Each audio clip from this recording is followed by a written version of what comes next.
Hola y bienvenidos a un nuevo episodio de Toca Quemarse. Yo soy Enar y hoy vamos a estar hablando del lesbianismo en muchas de sus formas. Toca Quemarse, un podcast de la ICEA. El episodio va a estar guiado por un libro, Las intermitancias de los infinitos lésbicos, de María Alonso Vidal. El subtítulo es Relaciones de género entre lesbianas, una autoetnografía feminista. Yo sé que suena muy académico, pero mi propósito de este episodio es acercar una cosa más teórica a cualquiera que quiera escucharlo. Es un libro absolutamente maravilloso, yo te diría que es mi Biblia, o si no, como mínimo mi lectura favorita este verano.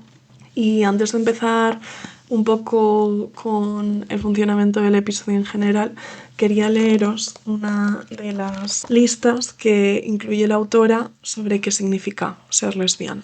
No ir cogidas por la calle, besarnos apasionadamente en la plaza del pueblo, colarse en el baño de los chicos cuando el de las chicas está ocupado, una forma de follar, comprar una camisa de cuadros, montar muebles sin dificultad, identificarme con el protagonista, coger el cigarro así, subvertir también los espacios femeninos, una transgresión, salir del armario una y otra vez y encontrarme uno de nuevo, sentirme feliz, sentirme bien, no saber quién seré, una forma de entender el mundo, que me gusten los hombres con pluma y las mujeres, desear cuerpos que se salen de la norma, resistencia, que me dejen casarme y decidir que no me caso, ponerme chaleco y corbata, caminar con paso firme, colocarme unos tacones y salir a la calle con mi mano en la cintura de tu falda. Como vemos, hay un montón de aspectos distintos, o sea, hay algunos que entran también mucho dentro de los estereotipos y de esto también hablaremos, pero quería también leeros lo que ella, la autora, decía. Para mí, ser lesbiana es sobre todo un lugar al que llegué escapando de otro sitio y en donde conscientemente decidí quedarme.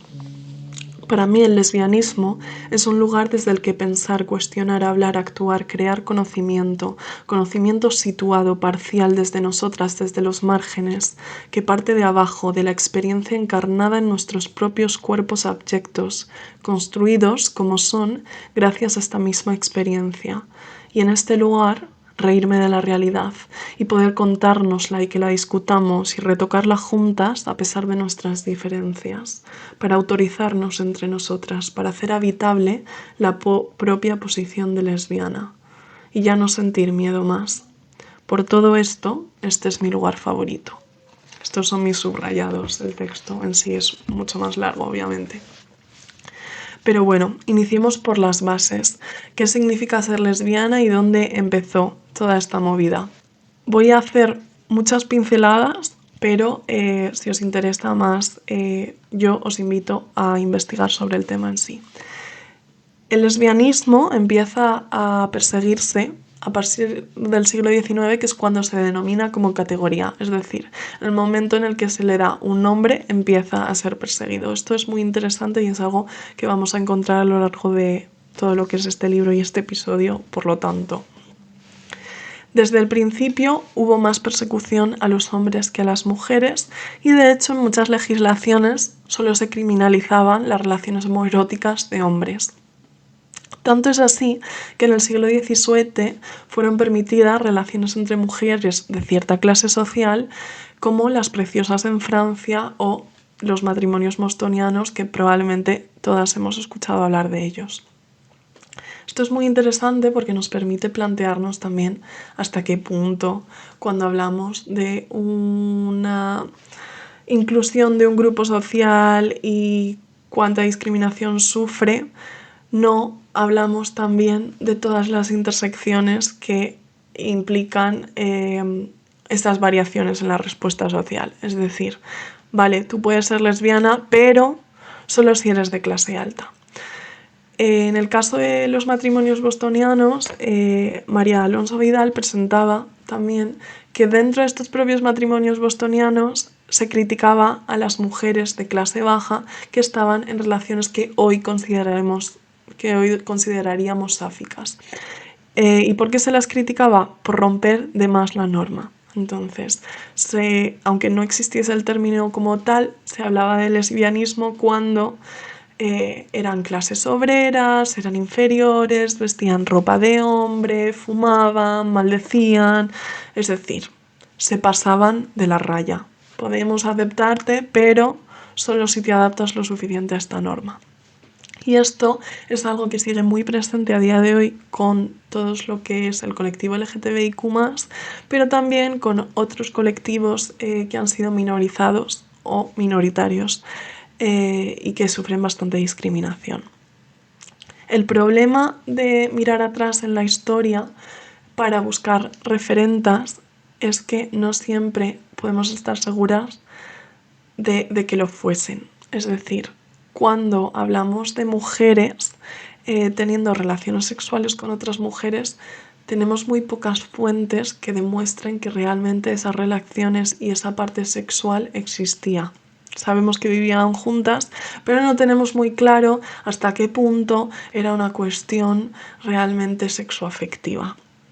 Y entonces lo que plantea las preguntas así de inicio del libro es ¿qué significa ser lesbiana? ¿Es transgredir el género, cosa que sí que hacían porque estaban rompiendo con lo que se suponía que se esperaba de una mujer? ¿Es tener amistades románticas? ¿También romper con el género y movernos hacia el lesbianismo? Este es un tema que ha salido muchas veces, del que han hablado, por ejemplo, Inés Hernán en Saldremos Mejores, porque al final el colectivo LGTB romper con las normas se convierte en algo que supera propiamente la identidad de la sexualidad o la identidad de género. Con todas estas preguntas iniciamos el libro. Y entonces la siguiente pregunta es cómo hemos ido incluyendo a este grupo dentro de la sociedad en general. Aquí uno de los autores más importantes es Foucault. Tampoco quiero meterme mucho en ello porque sabemos que con filosofía a veces es difícil de entender, pero lo principal que entender de él es que el poder atraviesa el sujeto a la vez que lo construye, o que el poder no está solo en la cúspide, sino que se encuentra en todos lados, que realmente una norma se convierte en algo hegemónico, una norma realmente va a sostenerse cuando todas las personas de la sociedad van a estar bicheando. Es decir, no necesariamente tienes que tener una regla por ley que te prohíba la homosexualidad para que las personas no encuentren problemas con salir del armario. Y ese es el punto donde nos encontramos hoy en día. En España fuimos el tercer país del mundo, por ejemplo, en aprobar el derecho al matrimonio homosexual.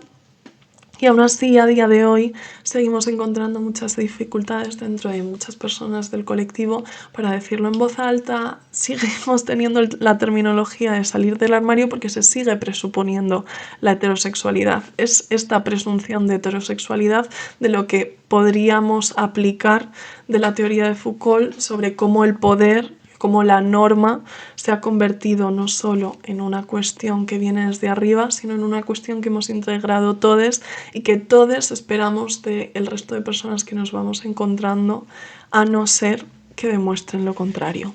Entonces, no necesariamente tienes que tener una legislación que te diga no puedes ser gay para no estar sufriendo consecuencias negativas por ser gay. Y esto es un poco de lo que habla Foucault con esta cuestión de observación panóptica y represión por parte del resto de la sociedad cuando una persona se sale de la norma. Al final, lo que propone el colectivo LGTBIQ es crear una nueva norma, ¿no? Bueno, esto también lo vamos a poner en duda. Y es especialmente interesante cuando hablamos de casarse.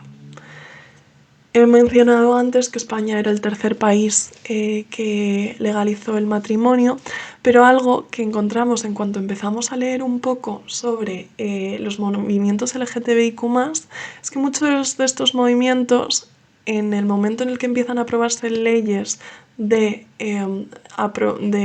matrimonio igualitario, están en contra de casarse, porque lo ven como otra nueva forma de integrarse dentro del sistema hetero, aceptar las normas y adaptarse a unas normas en las que nunca han sido bienvenidas. Y esto es algo que se menciona tanto en este libro como, por ejemplo, hace unas semanas estuve en una presentación de un libro que se llama Bisexualidades feministas con una mujer que fue la activista de la bisexualidad en Argentina. Impulsó una movilización nacional respecto a las bisexualidades a través del feminismo y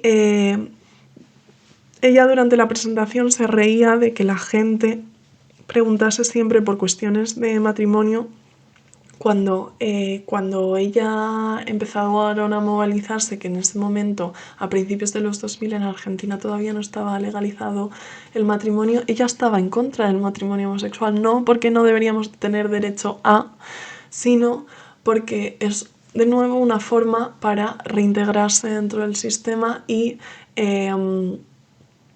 crear una nueva norma en la que se aceptan a los homosexuales, pero solo si aceptan tener relaciones clásicas, es decir, en vez de tener marido y mujer con hijos y la casita con el perro, pues ahora simplemente son dos mujeres. Ella explicaba que el único momento donde ella empezó a movilizarse fue en el momento en el que se propuso esta ley. Salieron de forma masiva grupos religiosos en contra, y cuando ya te dicen no, es que no deberíais de tener derecho porque sois inferiores, pues entonces ya te empiezas a movilizar, pero que el interés en sí no existía dentro de este tipo de colectivos, como que no les importaba realmente el hecho de poder o no poder casarse.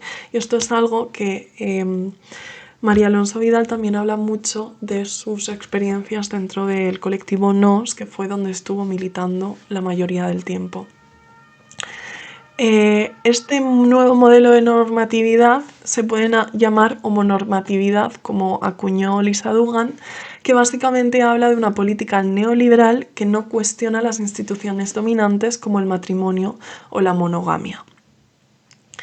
Esto se puede ver de forma muy visual, por ejemplo, todos los junios, aunque el último junio menos, cuando durante el mes del orgullo muchas empresas empiezan a capitalizar de el grupo y del colectivo sin tener ningún interés real en ellos. Es decir, nos interesa, pero nos interesa solo vuestra imagen. Queremos cogeros, queremos poneros en una pancarta para que empezáis a consumir nuestros productos porque nosotros somos LGTBI friendly. Creo que un ejemplo donde esto también se puede ver muy bien en el caso español sería con Dulceida. Pero bueno, tampoco voy a meterme aquí en complicaciones que me funan. A través del término de homonormatividad, lo que plantea Lisa Dugan es que la homonormatividad y la heteronormatividad son dos caras de la misma moneda. Desde Licea ya hemos hablado muchas veces sobre el matrimonio, sobre cómo esto supone un problema desde los feminismos, sobre cómo se ha utilizado históricamente para oprimir y crear relaciones de poder y todo este tipo de cosas. Pero es una crítica que es muy importante llevarla por delante cuando entendemos cómo funciona el sistema. Entonces, los trabajos de reproducción, contraproducción,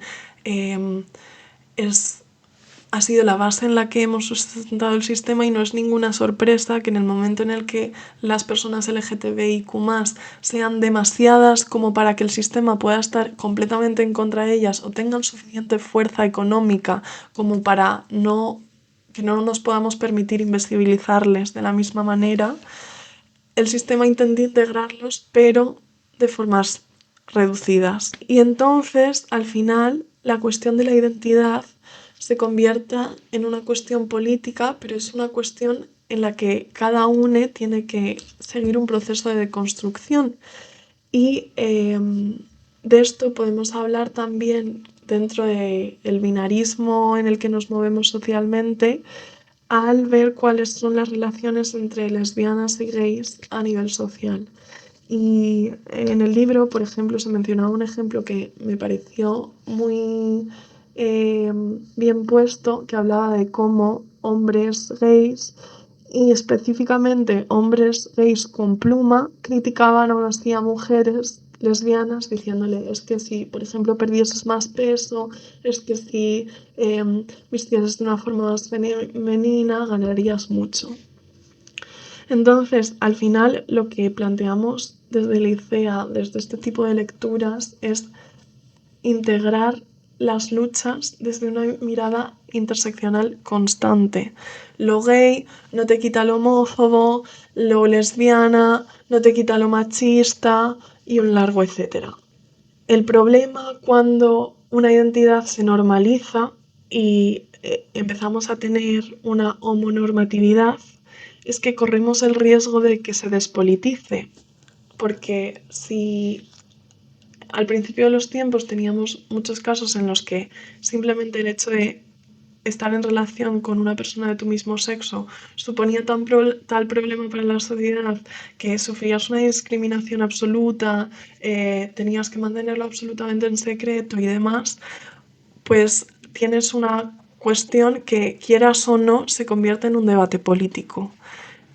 A día de hoy, que las nuevas generaciones hemos nacido incluso con una abundancia de referentes LGTBIQ en medios, en mayor o menor medida, y siempre buscamos que existan más, sí que una de las preguntas que plantea el libro es ¿qué pasa con nosotras? ¿No? Obviamente, si ya tiene una tesis, ya está militando durante varias décadas, María Alonso Vidal ya tiene unos cuantos años más que yo, que cualquiera de las personas con las que nos solemos mover dentro de ambientes activistas, incluso LGTBI a día de hoy. Pero es una pregunta que creo que nosotras también nos planteamos muy a menudo. Igual que con el movimiento feminista, a veces parece que ahora es raro que una mujer te diga que no soy feminista, aunque con Vox tenemos ejemplos de todas formas, pero no es nada raro que una persona se pueda considerar feminista y después no ser feminista en cuanto a actuación o no querer llevar a cabo un feminismo que realmente deconstruya, sino que es feminista más en el sentido de yo quiero tener mis derechos y quiero que seamos iguales, pero no entiendo por qué me tienes que complicar la vida planteando que este tipo de relaciones románticas que me presentan en las películas es machista. O sea, a mí déjame en paz con mis películas y vete a dar la chava a otro lado, ¿no? Que tampoco es que podamos pretender que todo el mundo esté constantemente con las gafas de activismo porque todas acabamos cansadas, ¿no? Pero sí es importante entender que el proceso en el que una identidad política pierde la politización puede llegar a ser un peligro. También dentro de lo que se incluye o no se incluye dentro del colectivo y dentro de la norma, tenemos una diferenciación muy grande entre cuándo han sido incluidas las mujeres lesbianas y cuándo han sido incluidos los hombres gays. Ya hemos dicho al principio del episodio que los hombres gays han recibido más violencia, pero algo que sabemos todas es que han recibido más violencia porque se les ha permitido una visibilidad. A las mujeres, una de las razones principales por las que no recibían violencias en relaciones homoeróticas a nivel social era porque no se veía su deseo como válido. Entonces no te terminas de creer que realmente una persona que te dice soy lesbiana o soy bisexual siente un deseo hacia otras mujeres de la misma forma en la que lo sentiría hacia un hombre. Y por eso a día de hoy tenemos y seguimos luchando constantemente contra esta hipersexualización de las identidades sáficas, donde en el momento en el que tú dices yo soy lesbiana o yo soy bisexual, la respuesta muchas veces es que no has probado una buena polla o así podemos hacer un trío. Y dentro de todo este contexto, una de las formas en las que ella lo ejemplificaba también estaba en el colectivo NOS, trabajaban temas LGTBI, eran principalmente mujeres y aún así la mayoría de las actividades que realizaban estaban enfocadas a el colectivo gay, sobre todo con actividades de VIH. ¿Por qué? Porque muchas de las actividades que se permiten hacer dependen en gran parte de qué financiación recibes. Y pues todas sabemos que, por ejemplo, si hablas de sexo seguro entre mujeres, de repente se te presentan más que respuestas incógnitas. Es muy bonito leer este libro porque te ves muy reflejada y entonces tienes un montón de circunstancias que creo que a todas nos ha pasado de ir a una cita ginecológica. ¿Tienes relaciones sexuales? Sí. ¿Y qué anticonceptivos tomas? Ninguno. ¿Quieres quedarte embarazada? No. Como que no se conceptualiza todavía nuestra existencia en muchos aspectos. Y bueno, pues dentro de todo este debate de que se ha normalizado, que hemos incluido, que no, cómo se ha incluido a determinadas identidades y determinadas otras, creo que un melón muy grande que tenemos pendiente dentro del colectivo sáfico son las bisexualidades. Me ha parecido muy interesante leer el libro porque ella habla desde el lesbianismo siendo una mujer bisexual. Se consideró lesbiana durante muchos años, pero hay un punto en el que se da cuenta de que no lo es, de que es bisexual y habla mucho también, pues, sobre todo en los inicios, en su forma de presentarse, también al ser un libro tan desde la experiencia personal, pues necesariamente acaba hablando un poco sobre quién es ella y cómo se la ha recibido o no recibido en diferentes aspectos. Y entonces, justo al principio del libro, decía, claro, al principio las bisexuales no estaban incluidas dentro del activismo y ella dice, incorporar a los bisexuales significó superar el propio rechazo de lesbianas y gays a la bisexualidad, porque muchos la entendían como un acto de homofobia interiorizada de estes para no declararse efectivamente homosexuales. Este paso supuso eliminar además el estigma de este grupo como pervertides que le dan a la carne y el pescado para considerarles una variante más de la diversidad afectivo-sexual, una apertura de mente en toda regla por parte del colectivo homosexual que había sido incongruente de reivindicar aceptación social para sus miembros a la vez que discriminaba a otros por no decantarse. Estas conversaciones es algo que seguimos teniendo muy presente a día de hoy. La bifobia es algo de lo que apenas se habla y sin embargo las bisexuales son el colectivo mayoritario dentro de la peña LGTBI según todos los estudios que salen en los últimos años. Entonces, pues bueno, me pareció muy interesante como persona que ha llegado ya en un punto donde la bisexualidad estaba integrada dentro del colectivo. Si eso, el problema que tenemos a día de hoy es que se considera un poco la identidad menos politizada, que es algo que daría una conversación para un episodio entero. De hecho, ella va cambiando las siglas por las que se luchaba a través del libro según el paso de los años y al principio era LG, después LGT, LGBT y vamos ahí evolucionando dentro del proceso de movimientos sociales. Al final, la lucha por la bisexualidad en el fondo es de nuevo la lucha por romper con el binarismo, es entender el mundo a través de salirse de la dicotomía. Dejar de pensar soy mujer porque no soy hombre, dejar de pensar soy lesbiana porque no soy heterosexual y empezar a acercarnos a la realidad con una escala de grises donde no todo tenga que estar dentro de cajas tan pequeñas. Hay dos extractos que me han parecido que unían muy bien con todo este concepto y que os quería leer. Entonces dice: Nunca he dejado de atraerme físicamente los hombres, pero tenía claro que no me gustaban los hombres sobre los que se construye el sistema, y por eso nunca me planteé volver a tener una relación afectivo-sexual con ninguno. Y esta es una cuestión súper compleja, porque como plantearemos más a continuación, ¿qué significa ser mujer? ¿Qué significa ser hombre? ¿Hasta qué punto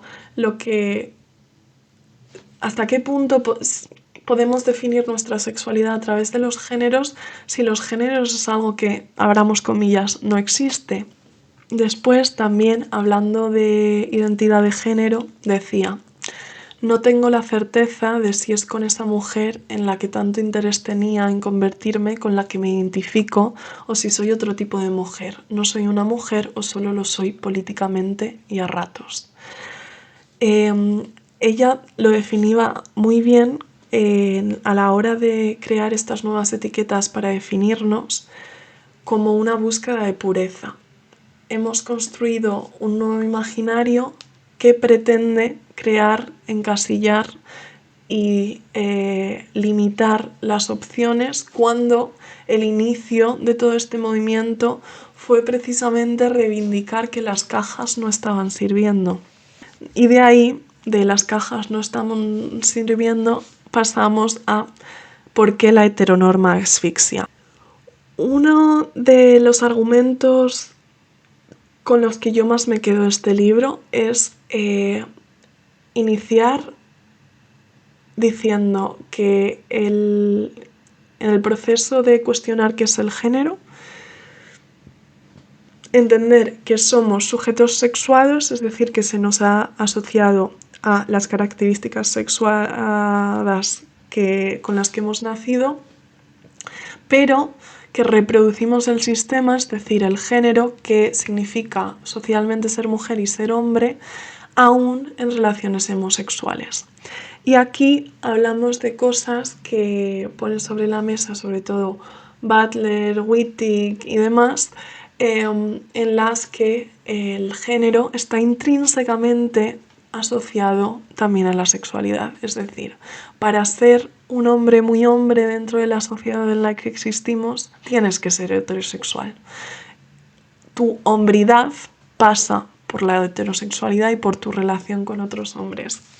Estoy este semestre con unas clases de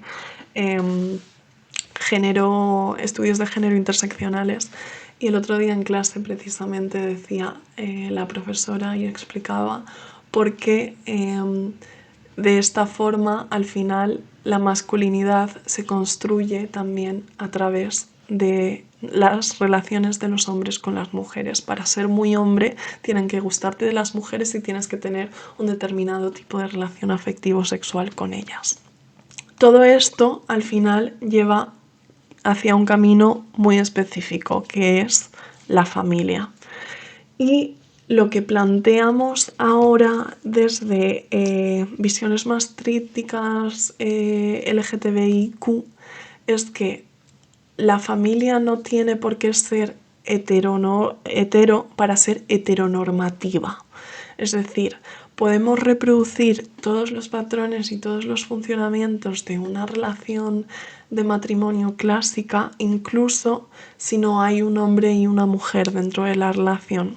Por situar un poco a Butler dentro de todo este cacao, es una teoría muy compleja, pero frase estrella sería: el género es una performance.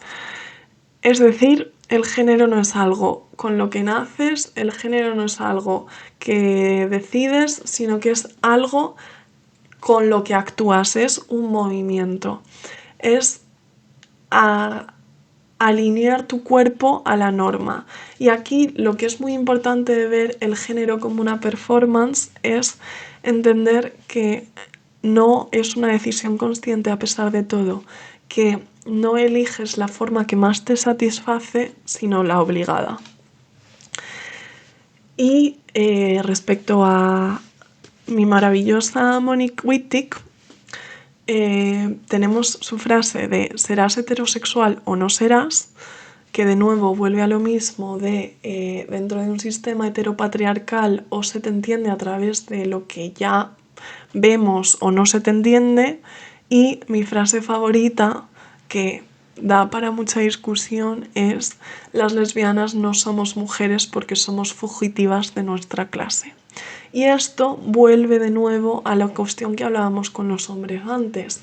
Igual que pasa con ellos, con nosotras, debido a que la mujer se ha establecido y se ha creado como concepto intrínsecamente ligada a la relación y su relación con hombres para acabar también en el patrón de cuidados, de madre y de esposa, en el momento en el que dejas de ser heterosexual, no puedes llegar a ser una mujer de forma normativa. Aquí os vuelvo a leer otra página que me gustó especialmente y dice, antes de que se nos tiren hate: quiero aclarar esta idea porque me puedo imaginar algunas personas recriminándome. A mí nadie me ha obligado a ser heterosexual. Por supuesto que no. Nadie nos puso un puñal en el pecho para hacerlo. Aunque, como digo, lo cierto es que cuando nos construimos en la heterosexualidad y no nos muestran más alternativa, difícilmente vamos a poder elegir entre varias categorías. De ahí la obligatoriedad. Si el argumento es: yo sí sabía que existían más opciones, pero no las elegí, mi respuesta va en la misma línea. Si el pensamiento mayoritario se encarga de desprestigiar las otras opciones, ¿quién va a querer elegir la opción mala pudiendo quedarse con la buena? La obligatoriedad implica que de la manera que sea no haya otras opciones, motivo por el que la homosexualidad no estaba en mi imaginario como posibilidad. Y no lo estaba no solo porque se hubiera invisibilizado, silenciado o denostado cualquier opción que no fuera heterosexual, sino además por el hecho de que la ciencia, la iglesia y la ley la hayan hecho pasar por un hecho natural, ha favorecido que no se cuestione.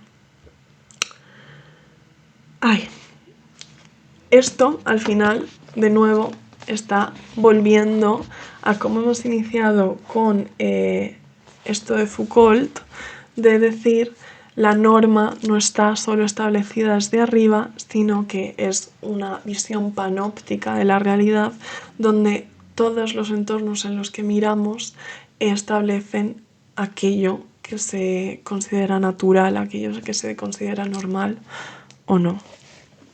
Y entonces, si ya hemos planteado esta frase de Wittig, si ya hemos planteado una situación similar con los hombres, ¿hasta qué punto, a través del lesbianismo, se puede huir del género? Aquí lo que plantea el libro es que seamos biocuerpos de mujer modificaría la forma, pero no necesariamente el fondo, en el momento en el que estamos en relaciones sáficas. ¿Qué quiere decir esto? Que si no te acercas a la construcción de esa relación intentando romper con los patrones patriarcales, va a haber alguien que tome el papel de mujer dentro de la relación y alguien que tome el papel del hombre, incluso cuando no haya ningún hombre o no haya ninguna mujer en la relación. Y tías, de esto sabemos de sobra porque hablamos del colectivo lésbico y tenemos masks y tenemos fems y se sigue preguntando: oye, pero ¿quién es el hombre de la relación?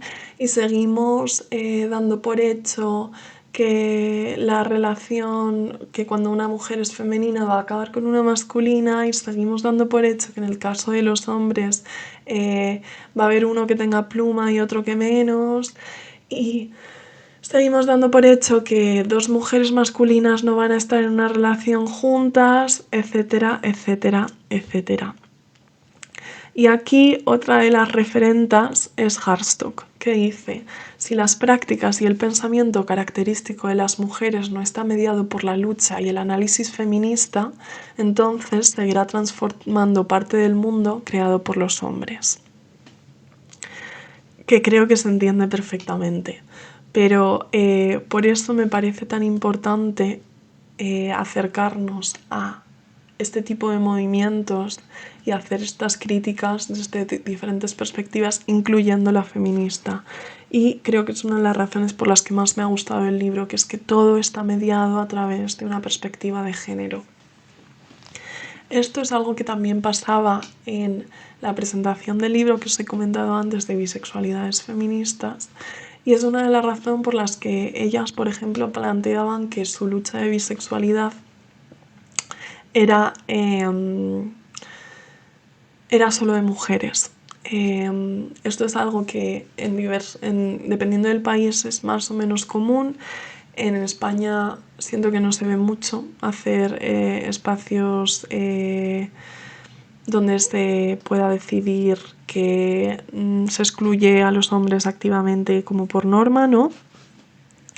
Pero es algo que también es interesante plantearnos cuando estamos viendo también que el biocuerpo de hombre no necesariamente implica que no tener ese biocuerpo implica no tener el papel social del hombre dentro de las relaciones de las que sea que estemos hablando. Y aquí la gran pregunta es: ¿existen relaciones de poder entre lesbianas? Es decir, si hablamos de malos tratos, si hablamos de violencia machista, ¿existe la violencia machista entre relaciones lésbicas? Bueno, creo que esto es uno de los argumentos que hemos recibido también muchas veces, por ejemplo, de Leicea en comentarios, cuando hablamos de violencia machista, pero las mujeres también violentan, pero hay mujeres que son peores que los hombres, pero todo este tipo de cuestiones. De nuevo volvemos aquí a las estructuras y a decir, no es lo mismo una violencia situada que una violencia estructural, aunque sí que es interesante ver cómo hemos integrado la posición masculina como una posición violenta y hasta qué punto al reproducirla se podrían reproducir también las violencias que encontramos dentro de este tipo de sistemas. También es un tema peligrosillo porque dentro de círculos lésbicos también se ha asociado mucho esta imagen de la novia violenta a mujeres masculinas y especialmente a mujeres masculinas racializadas, porque de nuevo todas las luchas se interseccionan y entonces en el momento en el que desnostamos la masculinidad se asocia también con todo el feo que se ha hecho históricamente racial de categorizar a mujeres racializadas como menos mujeres, porque de nuevo la feminidad y el género es una performance y por lo tanto se puede decidir qué es lo que se está performando y se ha construido que es una mujer delgadita, finita, blanca, delicada, no sé qué, no sé cuántos. Y bueno, pues todas las situaciones se complican bastante, la verdad. Y se complican bastante también porque en el proceso de darnos cuenta de lo violento que resulta la feminidad y encarnarla y pues todas las violencias que hemos recibido por el hecho de ser mujeres, también encontramos muchas veces que dentro de círculos lesbianos se intenta huir de la feminidad y esto a menudo acaba en acercarse a la masculinidad. Diferentes escritoras han cuestionado esto bastante. Por ejemplo, Carmen Romero habla sobre enfrentar la feminidad hegemónica a la feminidad fem, que por si no lo sabéis es como esta categoría que se creó en Estados Unidos, fue en los años 70, no me voy a acordar bien de los años, pero en el momento en el que se empieza a crear subgrupos lésbicos en Nueva York, específicamente en esta época, se empiezan a categorizar a las lesbianas dentro de diferentes tipos. Entonces tienes a las butch y a las studs, que son las más masculinas. La diferencia es que butch es blanca y está asociada al colectivo negro. Y después fem sería las que son más femeninas y las que tienen más heteropas.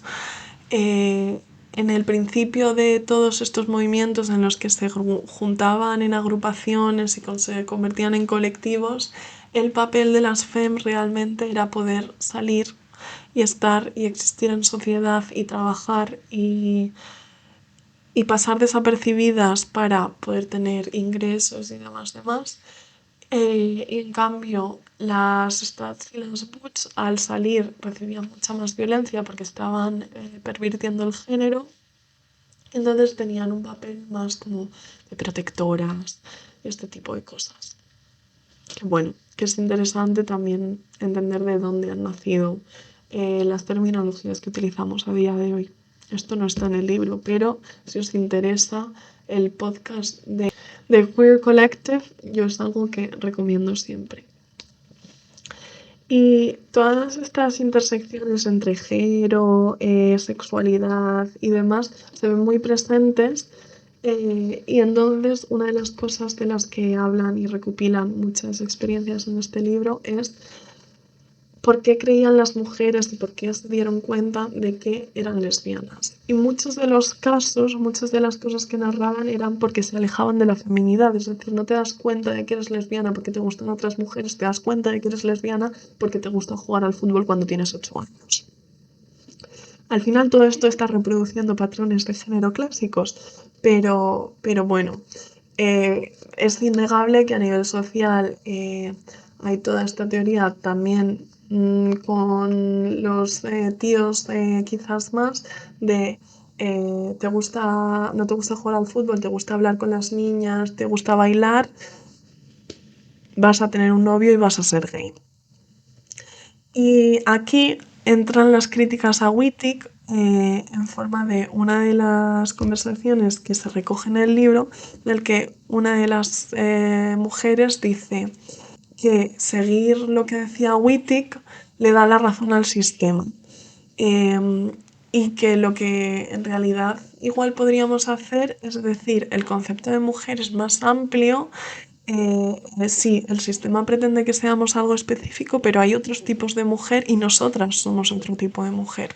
Siguiendo con esta crítica que se le hace a Wittig, hay una frase que me pareció muy potente, que era, tras hacer una recopilación de un montón de mujeres hablando sobre cómo rompían con las normas clásicas de lo que era la feminidad creciendo y por eso creen que era demostrable y creen que estaba claro que eran lesbianas desde niñas, ella, María Alonso Vidal, dice: cuando notaron que divergían de esa norma mayoritaria, en vez de cuestionar el discurso, se cuestionaron a sí mismas. El resultado es que ellas fueron las desviadas. Pero también te digo, ¿hasta qué punto podemos nosotras identificar, no, es que no me siento cómoda dentro de esta feminidad clásica, y acabar cuestionando al sistema cuando el sistema es todo? Claro, normal que empecemos a cuestionarnos a nosotras mismas. El problema de esto es que ha servido en muchos casos para justificar explicaciones muy violentas de por qué existen las lesbianas.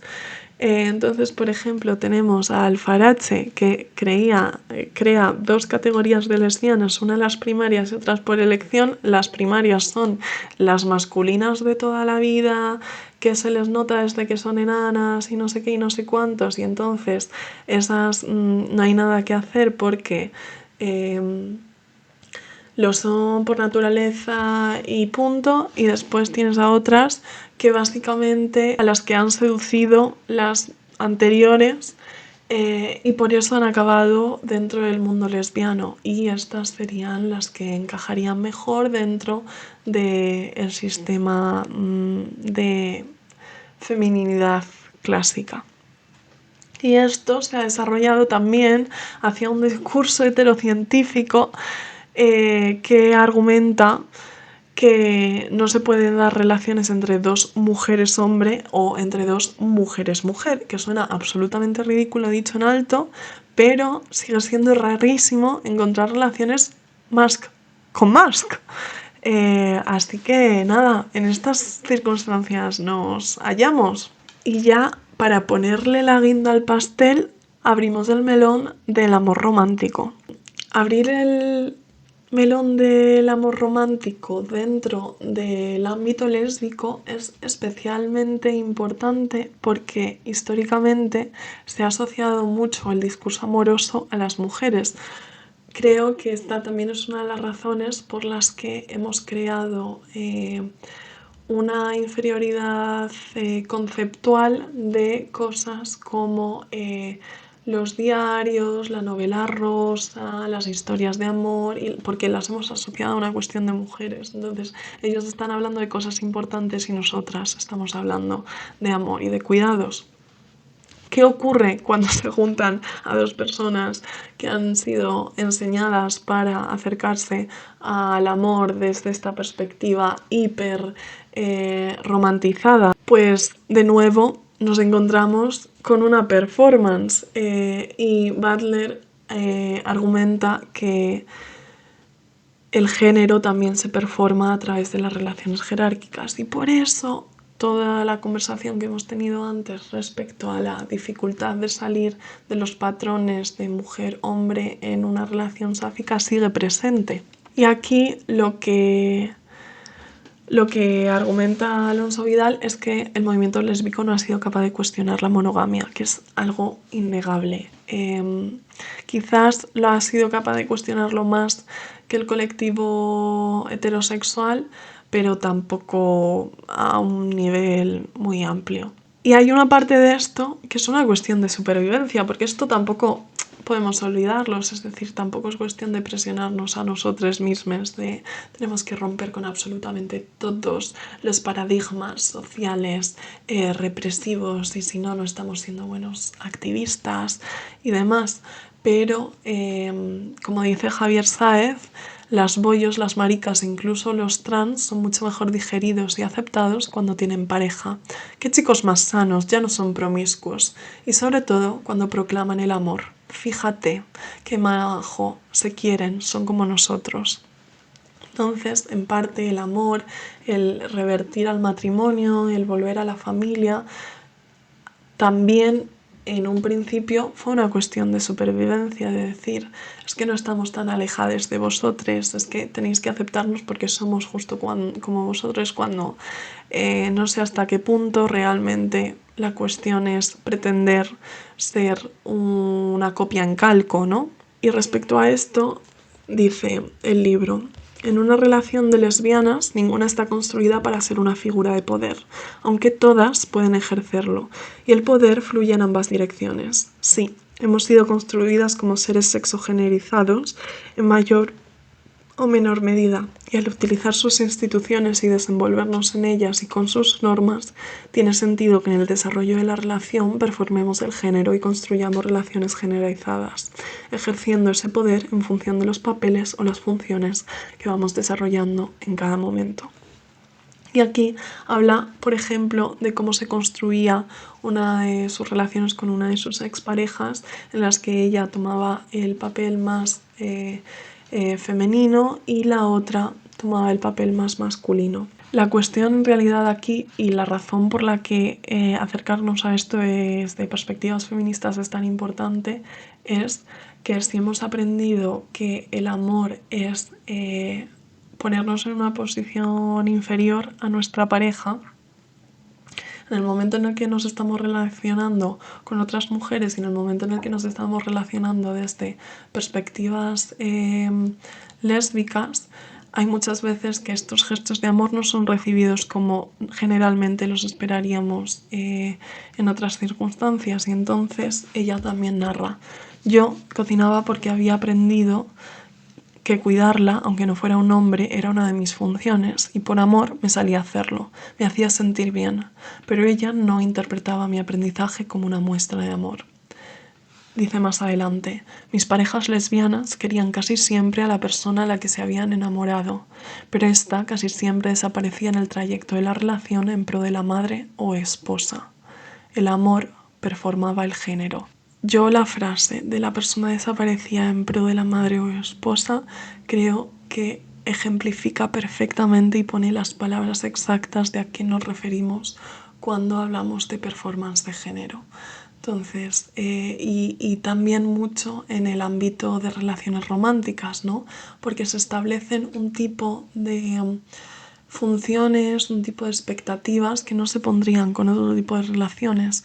Y es precisamente esto lo que está intentando cuestionar sistemas alternativos como la no monogamia o en general sistemas que ponen en duda la centralidad del amor romántico como el punto central de absolutamente todo. Y Vasallo tiene unas frases que me gustaron mucho y quería leeros también. El amor ni empieza ni acaba obligatoriamente en el dúo, sino que puede tener otras formas. Crear en lugares de estructuras cerradas, polículas, núcleos afectivos. Crear rizomas, campos de patatas interconectadas entre sí, con lugares de unión y zonas de tránsito, con núcleos acentrados y solidarios. El amor, en esta imagen, no es la patata. Una patata por sí sola no es más que un pobre tubérculo. El amor, nuestra vida amorosa, afectiva, sexual, es todo el campo, todas las relaciones que establecemos los unos con las otras y las relaciones de todos ellos con todos los demás. Un sistema de alimentaciones multidireccionales y constantes, de cuidados compartidos. Una red. Puf. Claro. Es que al final lo que se está planteando al romper con el amor romántico de una forma u otra es que el amor es mucho más que aquello que nos han narrado y creo que esta es una de las afirmaciones que más calma le pueden traer a una persona o a mí personalmente. Es decir, la narrativa que nos han contado es tan limitada y desde el lesbianismo y desde figuras y modelos relacionales diversos, probablemente es más fácil romper con estas jerarquías porque de por sí estás ya rompiendo con unas u otras. Entonces, en el libro, ella dice también que para ella uno de los pasos más importantes para deconstruir el amor romántico fue asumir que no es eterno y tiene esta frase que dice: una vida puede estar plagada de relaciones eternas que se terminaron en algún momento. Y lo relaciono especialmente con los círculos lésbicos porque a menudo dentro de este colectivo tenemos ya esta broma continua de decir es que todas las lesbianas son amigas de sus exes, ¿no? Y es algo que se ha discutido mucho y hay personas que consideran tóxico y hay personas que consideran excesivo, pero también es una forma de decir este amor es eterno, este amor no tiene por qué terminarse de la forma en la que creemos, se puede transformar, hay margen para crear casillas que no encajen únicamente dentro de pareja o amiga. Y en el libro habla muy bonito de precisamente esta pareja que mencionaba antes, con la que tenían problemas respecto a estar reproduciendo la posición de hombre-mujer dentro de la relación, que han conseguido construir una amistad distinta, pero que realmente es algo que dentro de círculos heteros como que no tiene nombre en específico. Decía: así incorporamos en nuestras vidas a quienes fueron parejas como figuras a las que no sabemos darles nombre, porque en la heteronormatividad esta situación no es la más frecuente y al estar fuera de las ramas del heteroparentesco no ha sido definida ni de nuevo nombrada. La cuestión es que con esta forma de actuar nuestros tejidos afectivos se enriquecen, no sin dificultades, y suponen diferencias importantes en nuestra forma de vida respecto a la heteronormativa. Y muchas veces una de las cuestiones que más se resaltan en toda esta crítica al amor romántico y a todo el mito que se crea alrededor de él es la importancia de otro tipo de vínculos. Y el libro habla también bastante sobre las redes de amistad como subversivas, no necesariamente porque hayan sido planteadas per se como subversivas, sino porque muchas veces lo acaban siendo incluso si no tienen una conciencia detrás de ello. Yo considero especialmente dentro de amistades que se mueven dentro de círculos tirando activistas, donde se convierte realmente en una nueva familia. Y esto es algo que hemos escuchado muchísimo dentro del colectivo LGTBIQ+, ¿no? Esta cuestión de la familia, del homoparentesco, también porque en sus inicios las personas LGTBIQ+, muchas veces, por el hecho de serlo, quedaban excluidas de sus familias. Incluso ahora que muchas veces sí que se nos acepta dentro de la familia de norma, se ha creado como todo una nueva forma de crear vínculos a través de estas identidades.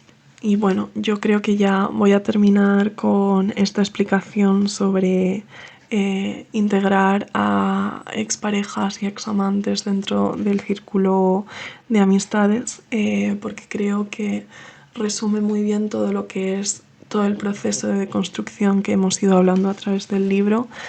Y creo que este libro me ha gustado tanto porque se siente realmente como un abrazo.